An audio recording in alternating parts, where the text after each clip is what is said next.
I love building FPV drones, and there's no better feeling than ripping around with a drone that you built yourself. And when you eventually crash, you'll know how to fix it and get it back up into the air. But if you're new to FPV, the learning curve is very steep. That's where this comes in. This is the Joshua Bardwell Sub250g build kit.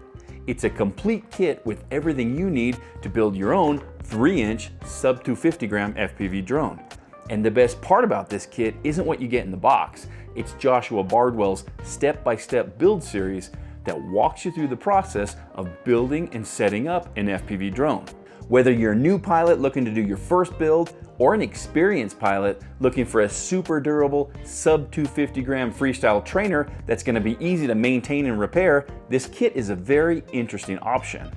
In this video, I'm going to share my experience building up this kit, and I'll tell you right now that I really like this frame, and I have really enjoyed building and flying this drone.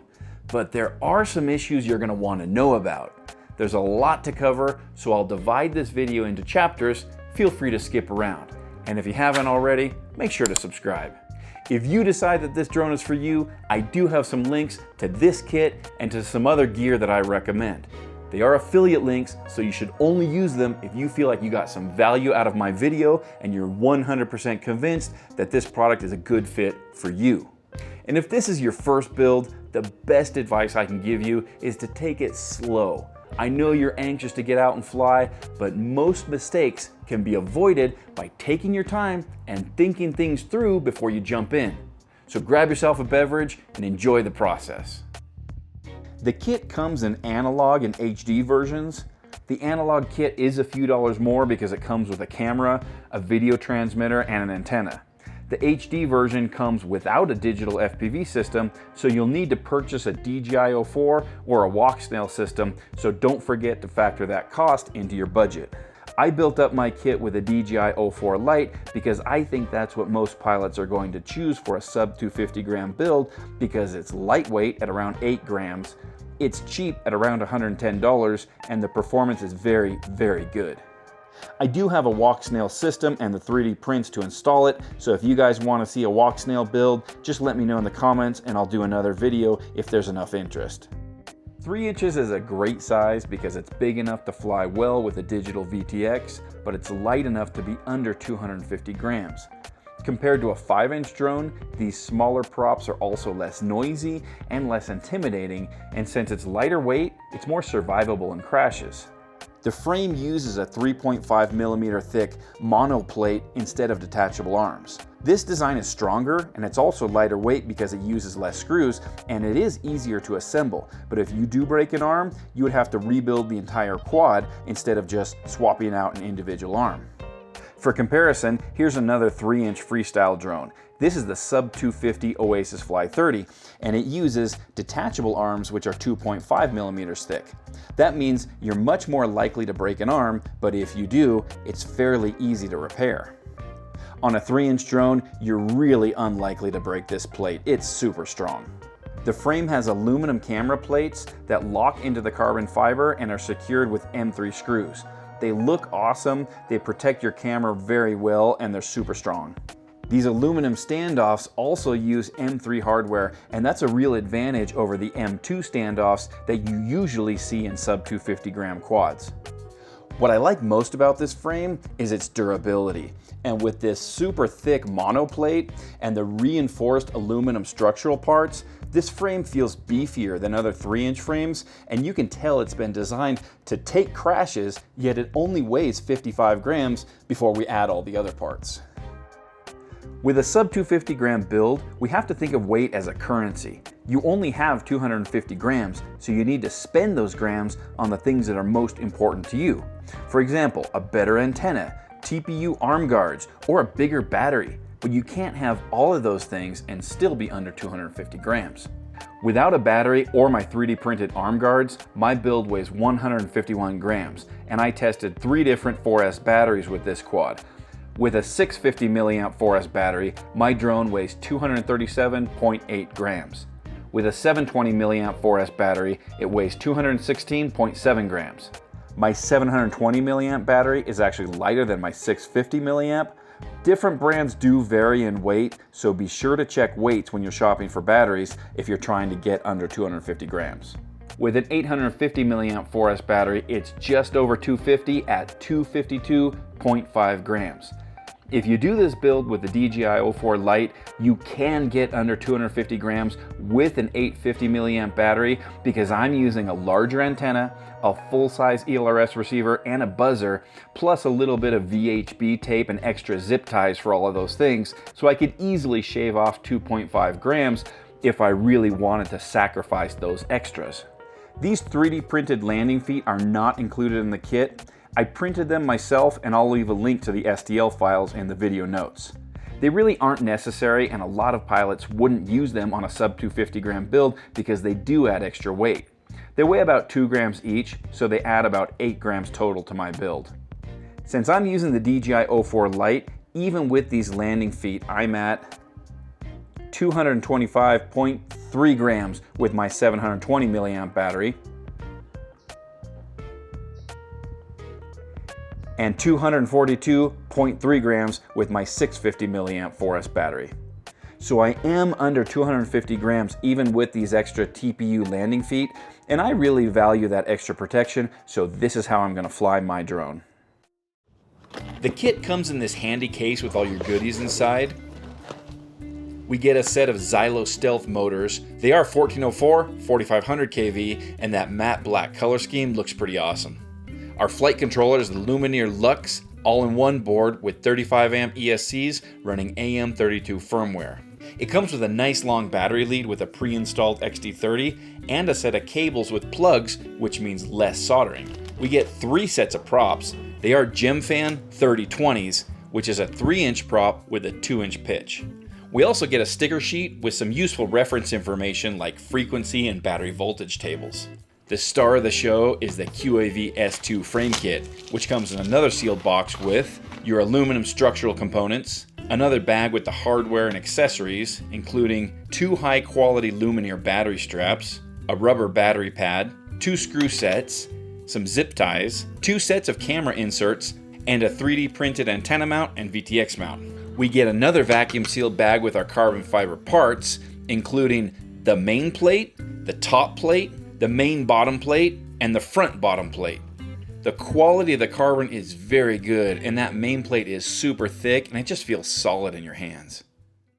Joshua has you start your build by installing the motors and then the all-in-one board to the main plate and building the frame as you install the components.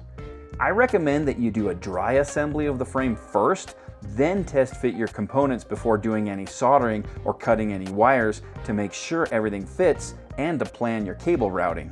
You'll discover that you need to use the longer screws that come with your all-in-one board if you plan to install a DJI O4 on top of the all-in-one board like I did, and you're going to need 3D printed spacers to install the DJI O4 camera, and you'll also find out that the stock DJI antenna isn't long enough to reach the included antenna mount. I also recommend that you test fit your batteries on the top plate and plan how you're going to route your battery lead. I cut about 1 centimeter off of my battery lead because I like the XT30 to be fairly close to the frame. I'm using these CNHL batteries, which already have very long leads, and if I had left all the slack, I would end up with too much cable, which could get caught in the props. If you're using different batteries with shorter leads, you might not want to cut that battery lead. To install my motors, I use the 6mm motor screws, and they fit perfectly even with my TPU landing feet. I mounted my motors, then I zip tied the wires to the arms, and then I cut my motor wires. Don't forget to install the standoffs when you're routing your motor wires. And whatever you do, don't cut those wires too short. After I had test fit the components, I cut and soldered up my motor wires, capacitor, and battery lead. This board does have plugs, so you really don't have to do a lot of soldering, probably just your motors, your battery lead, and your receiver, since your digital VTX will just plug right in. Unfortunately, there is no flight controller diagram in the box, but it is available online. I'll link to it in the video notes. You do get these wire harnesses with the board, but for some reason they use all black wires. Usually these wire harnesses use different color wires, so you know red is voltage, black is ground, yellow goes to your TX pad or whatever. I don't really like having all black wiring because it does make it a little more difficult to plan your soldering, but it works out just fine. As you solder your receiver, just pay attention that you solder each wire to the right pad by checking this wiring diagram and taking it slow. Here's some soldering tips that might come in handy if you're new to soldering. Make sure you have a good quality adjustable temperature soldering iron. A quality iron can make all the difference, and I really think one with adjustable temperature is worthwhile because you're going to want to crank up that temperature for soldering those thicker battery leads, but you don't need so much heat for soldering to smaller pads like your receiver wires. This is the one I use on my bench, and this is my portable iron. They're both pretty inexpensive and they work great. I'll link to these soldering irons in the video description below. If you're new to soldering, get yourself a practice board like this and just practice. Get yourself some good quality solder, and I recommend a can of tinner like this to tin your tip. You can also just use solder to tin your tip, but this little can just makes life easier. Clean your tip frequently and tin it before each solder joint, and things will go much smoother. You're also going to want a flux pen like this to add flux to your joints before you solder. Also, make sure you have a few different size tips. I use 3 different tips: a medium sized one, which I use for almost everything, including this build, and a skinny one I use for smaller pads or micros, and a fatter tip for larger gauge wires. If you use too small of a tip on a larger pad, it won't transfer heat efficiently, and using too large of a tip on smaller pads makes it more likely you'll bridge connections, and that'll cause trouble later. Just be sure to practice and have a lot of patience, and remember that most mistakes can be prevented by slowing things down. To install the DJI O4 camera, you do need to use these 3D printed inserts. They're not included with the kit, but you can buy them for $4 or print them yourself, which is what I did. If you plan to use a DJI O3 or a 19mm Walksnail or analog camera, you can use these included inserts and you won't need to use those adapters. Be careful not to over tighten your screws when installing your DJI O4 camera, because these rubber inserts need to be soft to provide cushioning for the camera to prevent jello and to allow the camera to record usable gyro data.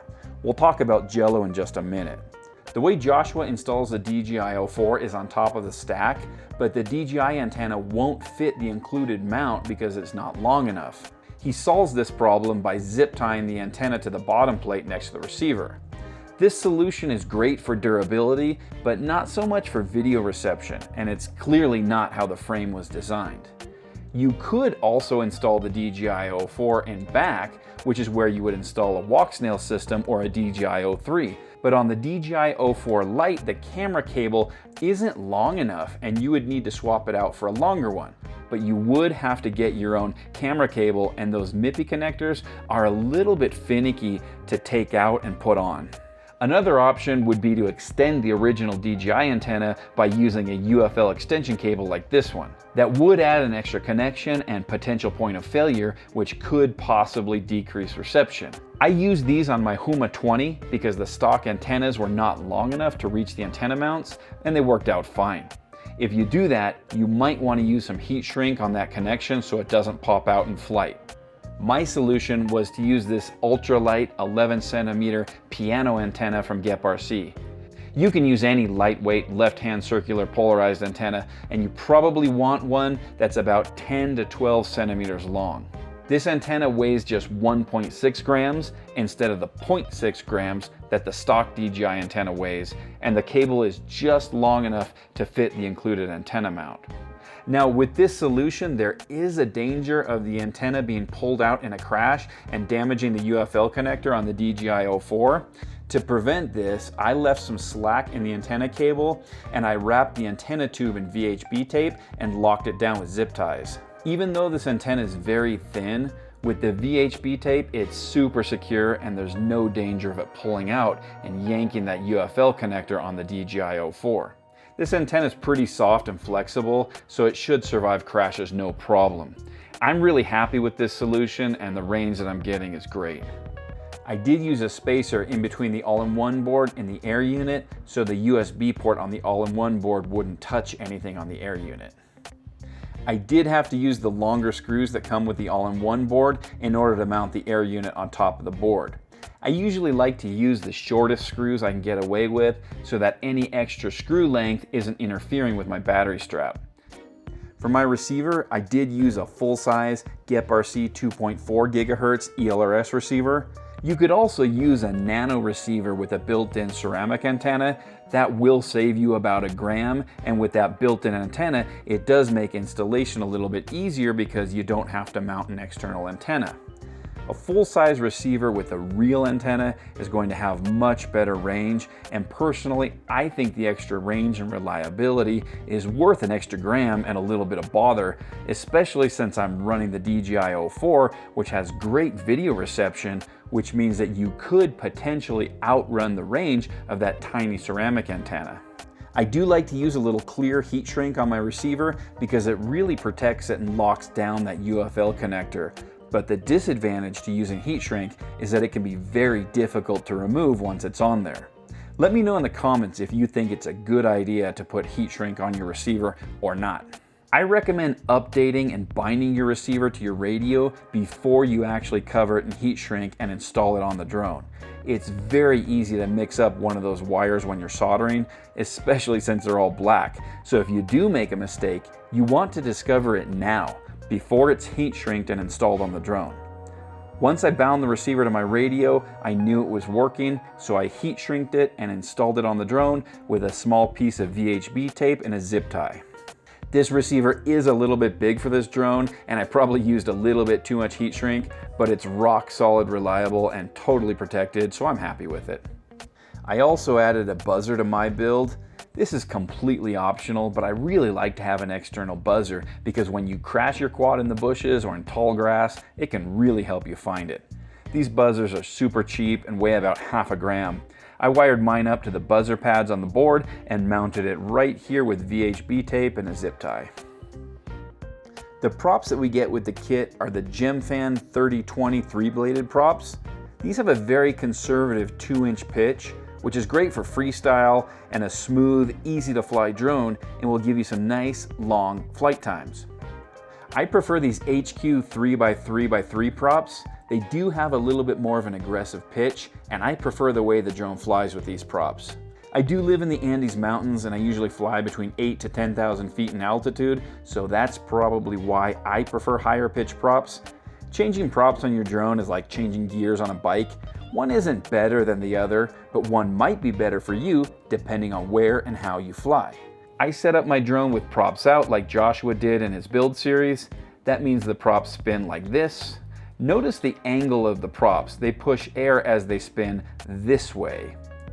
And if this is your first drone, front left and back right are the same, and front right and back left are the same. Joshua's videos walk you through the Betaflight setup, but I do want to add a few tips. My board came with Betaflight 4.5.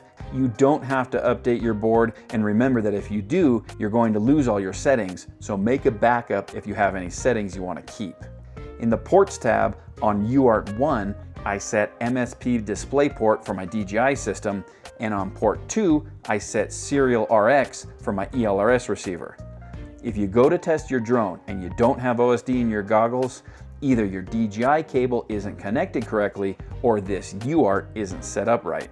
Other than that, I did everything Bardwell did. In the Modes tab, I set arm, flight modes, and buzzer to the switches I like to use. In the Motors tab, I set it up for props out, then I checked my motor direction.